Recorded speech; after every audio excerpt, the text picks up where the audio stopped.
everybody, welcome back to the Club FYNN DJ interview series. I'm Stitcharoo, and I have here the lovely Artifaxx with me, and it's ready for the deep dive. What did you do interesting to prepare for your Club FYNN set? I spent a while going through previous festivals, like there's DEF CON, Cubase, Capital, all sorts of festivals like that, to try and find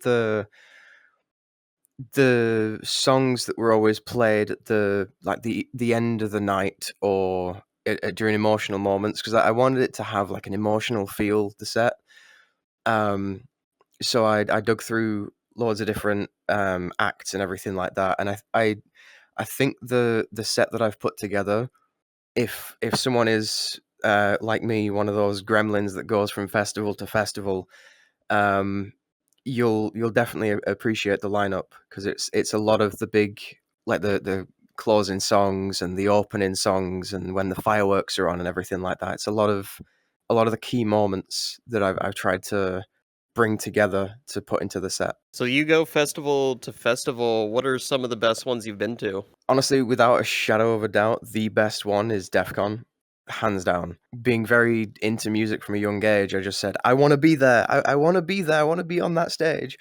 So I've been like following these festivals for years and years, and I got the absolute pleasure of going in 2022. Oh, wow. It's just amazing. It's just everyone enjoying the music, and you walk around this festival that's like a 3-mile square. Wow. You've got, I think, the year I went, there was 15 stages. And the last year I went, there was 18. And this year Oh, coming man. up, there's apparently 22. I don't know where they're gonna go, but yeah, DEF CON's definitely the best, especially the food. The food at that festival is unlike the food I have had at any other festival or event anywhere. Really? It's amazing. Just not overpriced water and hot dogs? No, honestly, no. So my breakfast quite a lot of the time was, because they don't deal with money on site. It's all token based. So one token is €3, and my breakfast was, I'd go to this stand that was like a steak stand. They'd do the steak however you wanted, cut it up, add whatever sauce, whatever salad. You could have it in a bun if you wanted, and it's proper like fillet steak. Oh, Um, shit.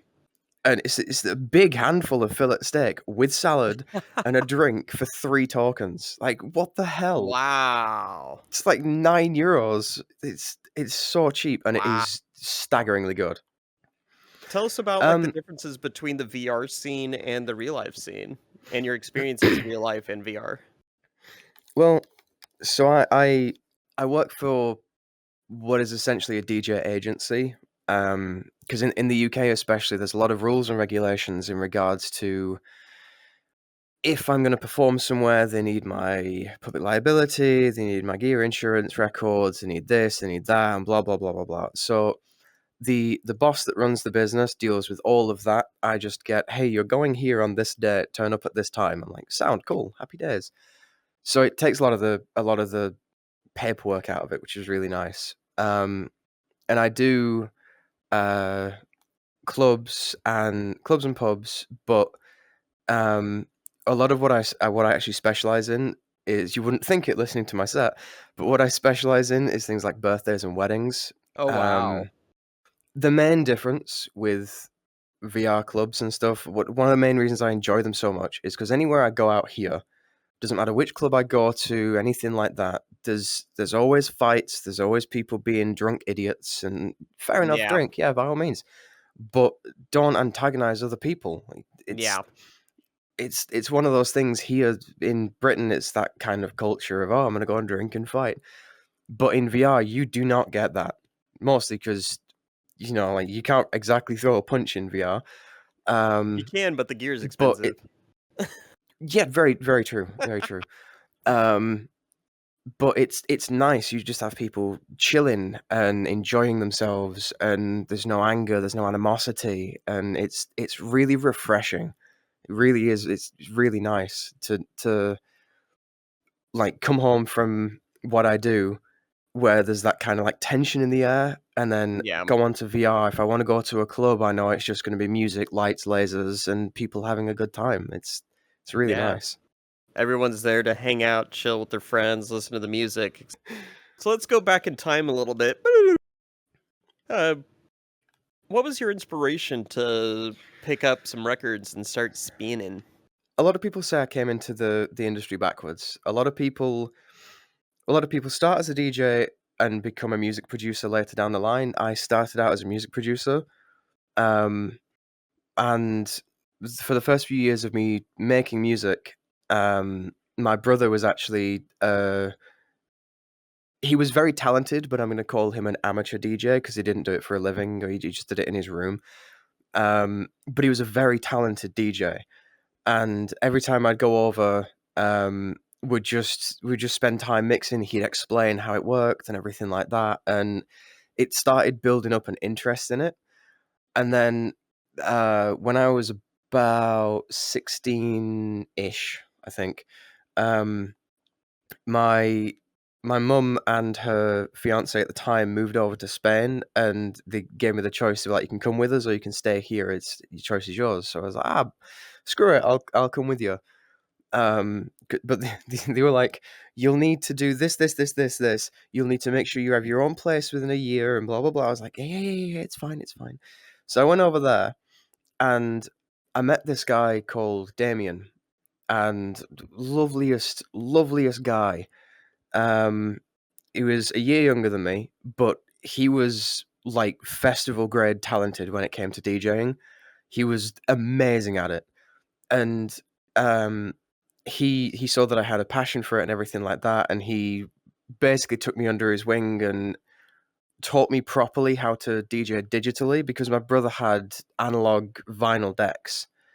Um, so Damien taught me how to do it digitally and how to how to keep a crowd going and everything like that. And that's where I picked it up and went, yeah, this is what I want to do. This is amazing because there are very few feelings better in the world than putting on a song and hearing the crowd go way. There's very few Oh feelings better. And then I man. moved back here a few years ago, and my brother-in-law, who used to be a mobile karaoke and quiz DJ, he put me in contact with my now boss, and here we are now. So now that you are where you are at now, tell us a little bit about your current inspiration. Do you have mentors? Do you have people inside the VR DJ scene that you look up to or that you jam with? Tell us about like your environment. So I'll do the IRL side of it first.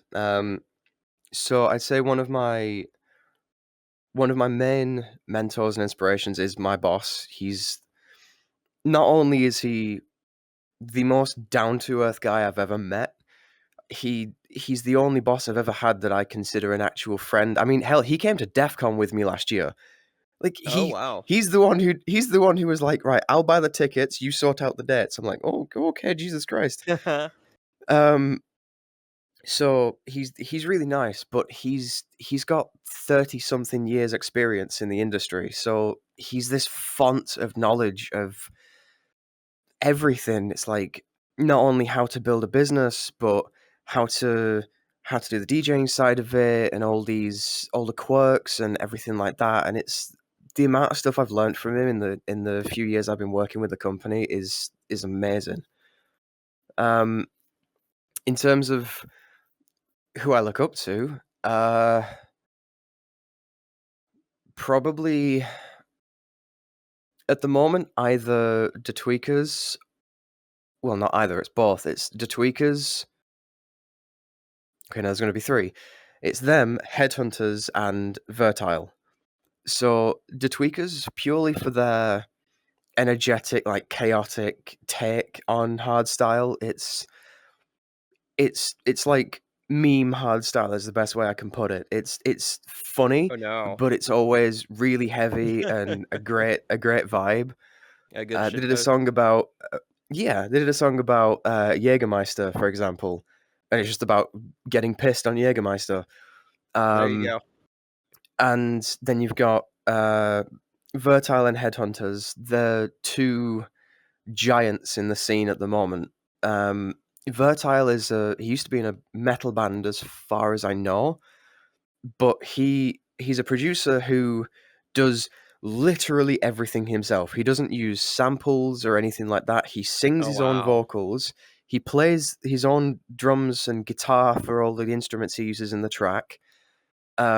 He does everything, and it's that I want to aspire to be, the like, to have the ability to just go, yeah, I want to make this song. I'm going to do the vocals. I'm going to do this and this and this, and it's really nice. And then Headhunters, purely because he was one of the people that started the scene back in 2001 ish, and he's innovated on the genre over and over and over again, and he keeps doing it. And the set he did at, I'm going to keep going back to this, but the set he did at DEF CON last year, at the Blue Stage, it was like Hardstyle, but 20 years from now.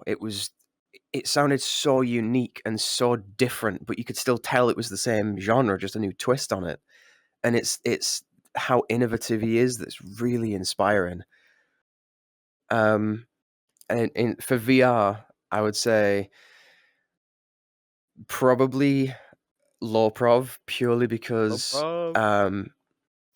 not only is he immensely talented and does this mad multi-genre these mad multi-genre sets, but I had the pleasure of having a conversation with him after he did a set at a club last year, and he's really down to earth. He's really chill, and it's it's weird. As much as I work in the industry, I don't really expect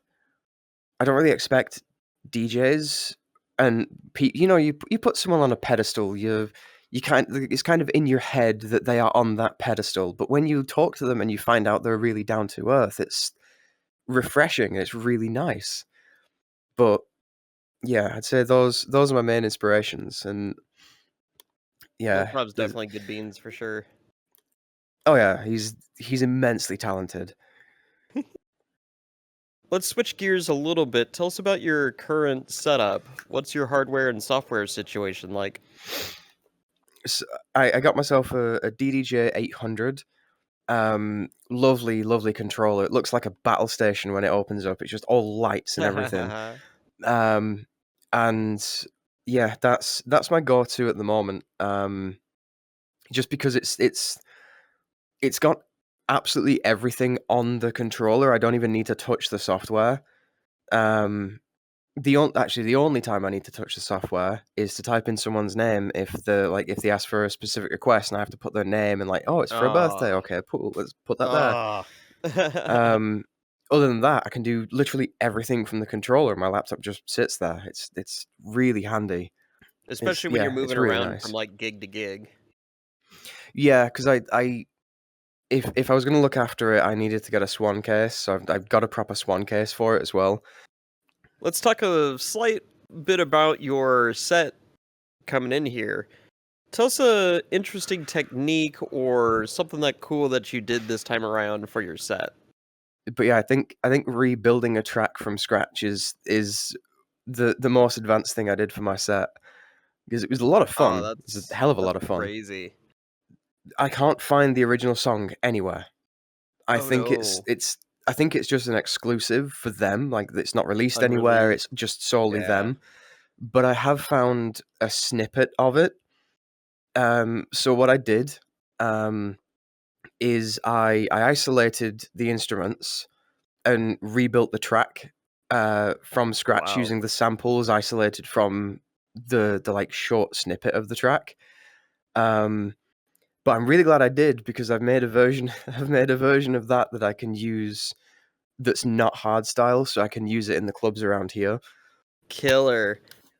And as we're winding down here, I always ask every DJ this to close out.